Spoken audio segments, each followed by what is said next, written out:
What is the most George Constanza-esque reason you broke up with someone? I was 4 days before my birthday and she said she was going to get me a gift. I knew I couldn't break up with her for at least 30 days after accepting her gift, and I wasn't willing to make a 34-day commitment to the relationship. She was putting mustard on her fries by applying it to her hand first and then rubbing it all over the fries. Then she licked the mustard off her hand. You would never ever think she would do this by looking at her or speaking to her. The most George Constanza-esque reason I didn't break up with someone was that her father worked in a pie factory and shipped me a delicious key lime pie packed in dry ice every month. He was subtly trading you pies for the continued promise someone would stay with his daughter. I dated this girl who was the loudest eater I ever met. She constantly chewed with her mouth open and smacked her lips. God forbid if she really liked it. Then there came a litany of MMMS and noms as well. It was like dating the freaking Cookie Monster. I dumped a guy for similar reasons. The mouth open thing was bad enough, but the noises he made during a good meal were pretty much exactly the same ones he made during sex. Not cool. We are at a local brewery and she looks as though she is about to cry. I ask her what the problem is and she mentions that they don't have any vegan options. They have plenty of vegetarian options that allow for you to substitute for vegan cheese. So I suggest that. At this point tears are rolling down her cheek. I ask if she has another place in mind and she immediately perks up. We head over to that restaurant and she orders fish tacos. It's okay to eat fish, cause they don't have any feelings. I dated a girl for a short time, based on a blind date. One night, we were driving to dinner and I was telling a story. I ended by saying it was funny as heck. She looked at me and asked, "Do you really think heck is funny? Awkward dinner was the last dinner. Awkward dinner was the last supper." It wasn't a breakup yet, but I told her I didn't want to hang out one night because I had the best parking spot in front of my building. Really more of a Frank Costanza moment, but pretty good I think. I freaking do this. Sorry, in best parking spot, can't lose it. She would constantly say the names of the stores we pass by while driving. Jiffy Lube, a Spencer's, Jimboori. That's how she would say it. She would constantly talk specifically during the dialogue of movies. In scenes where nobody was talking, silence. Then as soon as somebody started talking, "Did you read that article on shea butter in the paper?" Whenever people start to talk, I just pause whatever I'm watching. About half the time they realize they're talking. She would always say how much she loved to travel, but has never been outside of California. Retweeting, reblogging, Instagram, everything about her travels to the grocery store or my travels to Yosemite. I ended it cause I said I needed space. Last thing she said to me was good luck on your travels. She would sing along with songs that were playing on the radio, but with a delay of 0.5 seconds, like she knew the tune, but didn't know the words until she heard them. It got so annoying, so quickly. Nope. Freaking lag. I know someone who broke up with their sub because whenever they took a bite from a fork they would bite down on it while they slid it out of their front teeth. Makes me cringe thinking about it. Gaia, now my teeth hurt. She walked too slow. We'd go out somewhere and walk down the street and I'd turn around and she's like 20 feet behind me.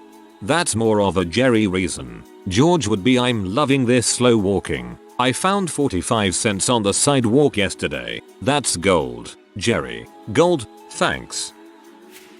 I'll give you the most George Constanza reason I dated someone. His old girlfriend died in a plane crash. My worst nightmare is dying in a plane crash. I figured the universe wouldn't allow two of his girlfriends to die in such a way. I am such a small human person. How this is great. You'll fail my stats class. She ate my burger that I ordered at Chili's. I asked her if she wanted food. She said no. Right as the food came I went to the bathroom. I came back and the freaking burger was gone. Oops, I'm sorry, I was a little hungry. Frick you. Dude, that makes me mad for you. His head was too small, like freakish, shrunken head small. He was a big dude, 6 feet 4, 200 pounds. With this tiny child-size head I could completely wrap my tiny girl hands around. My friends still call him Tiny Head Paul. I hope he found someone to love him and that petite noggin of his. She refused to eat anything besides chicken nuggets and french fries. No substitutions. Not chicken tenders. Not chicken strips. If we went somewhere without nuggets and fries, she would just order a Coke and watch me eat. I once made the mistake of cooking dinner for her. She took one bite and asked if I would be offended if she ran to McDonald's to get nugs fries. There were a host of other reasons, but that was a big factor. Every time I yawned, she thought it hilarious if she stuck her finger in my open mouth. I could never relax, always had to be prepared for oral violation. I do this to pets, never gets old.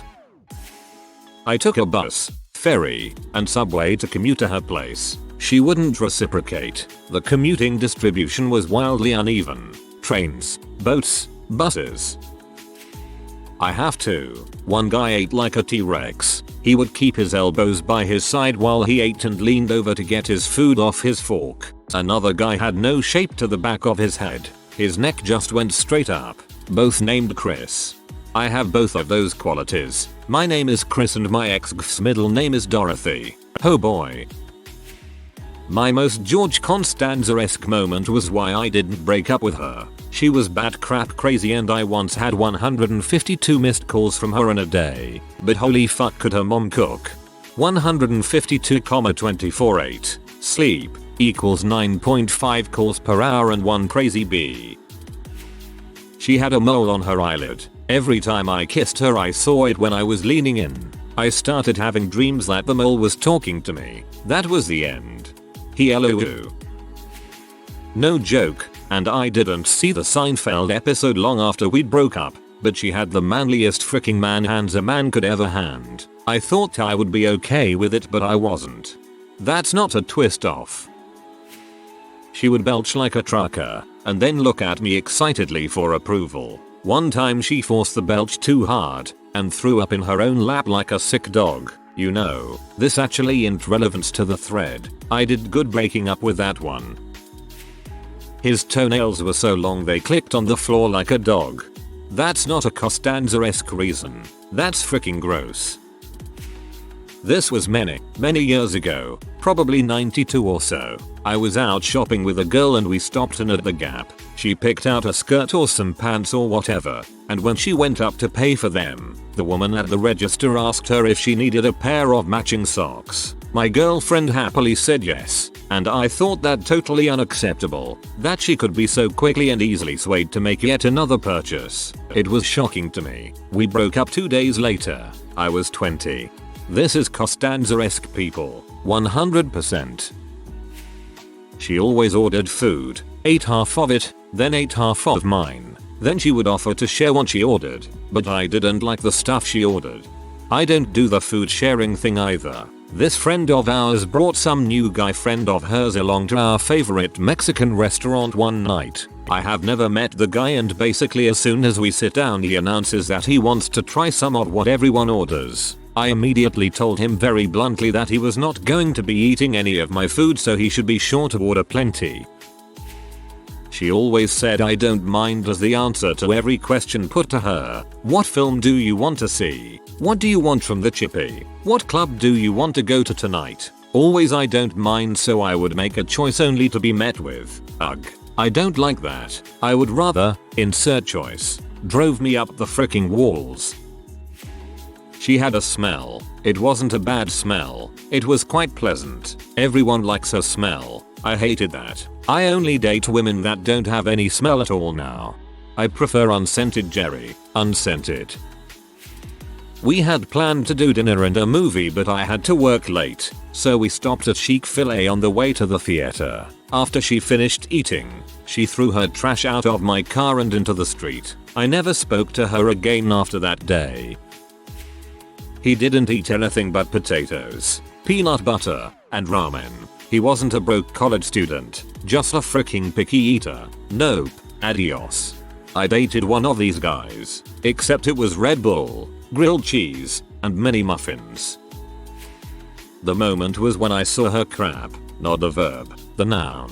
She had to use the bathroom at my place before we hopped in the shower together, and as I'm undressing and ready to hop in, I see this giant floater. I avert my eyes, hoping she'll notice and do something about it. She doesn't even seem to care. So I put the lid down at least and she says, "I think there's something wrong with your toilet." Okay, so not only is there a gross crap in my toilet that broke the spell of this image of a beautiful woman, but now she's blaming me for it. That stuff pisses me off. After a few weeks we break up. A couple months later I go to use my toilet and notice a floater. I knew I had flushed last time I used it and I watched the crap get sucked away, but it had resurfaced. Apparently the pressure is just low enough in my toilet that sometimes the crap gets sucked away, but not out of the bend in the toilet, and can inch its way back and surprise you the next time you go to use it. So wait, maybe she was right. I thought, maybe there is something wrong with my toilet. And I think back to that night and realized I had taken a dump right before she came over. So not only was my toilet really broken,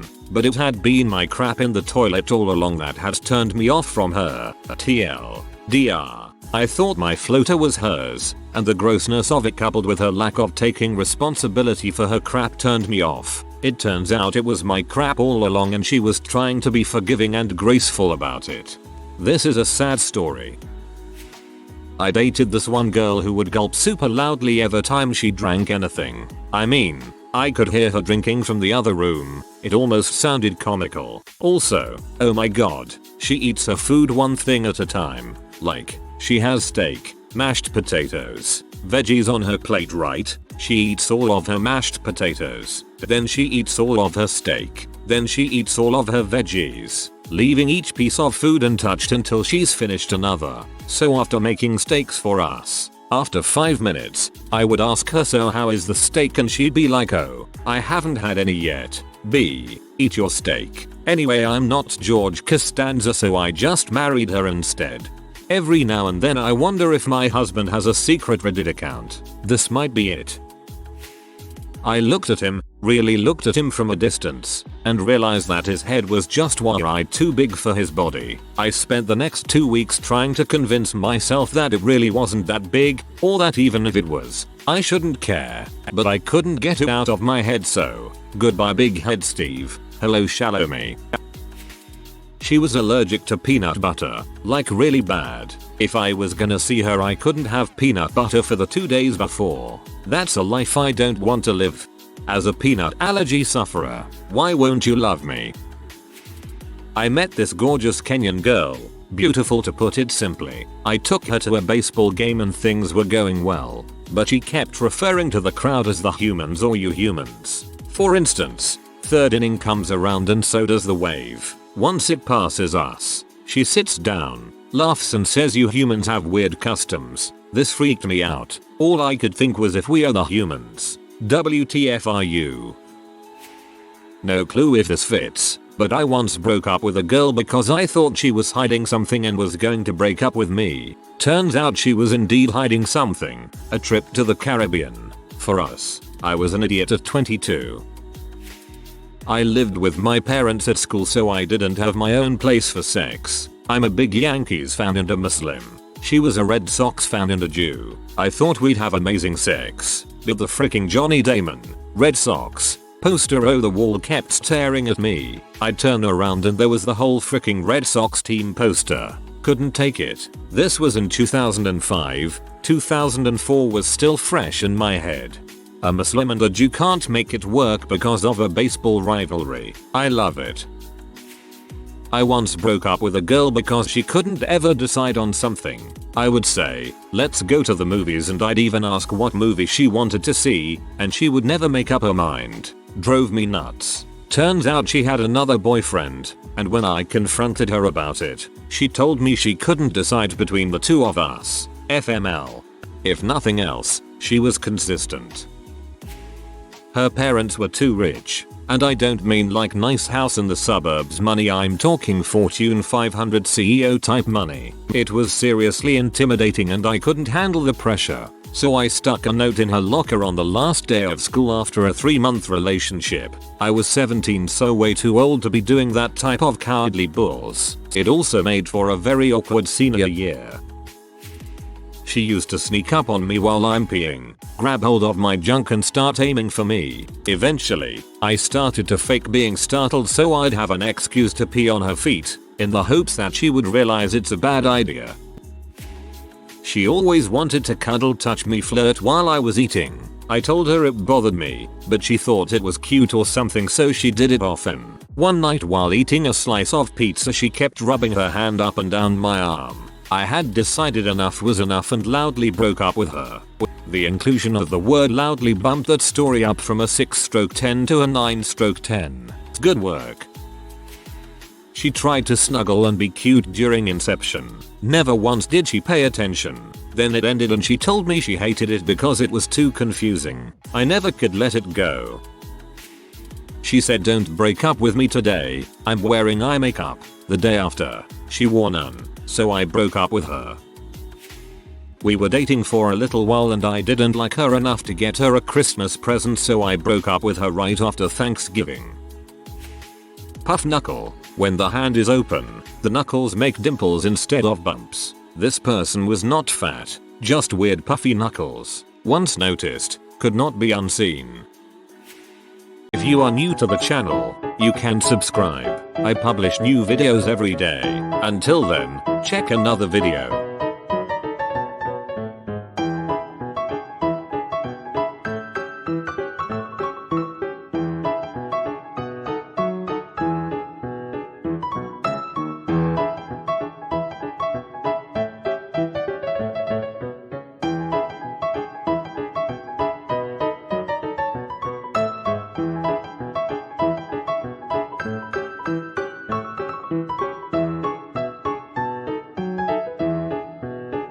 Bye for now.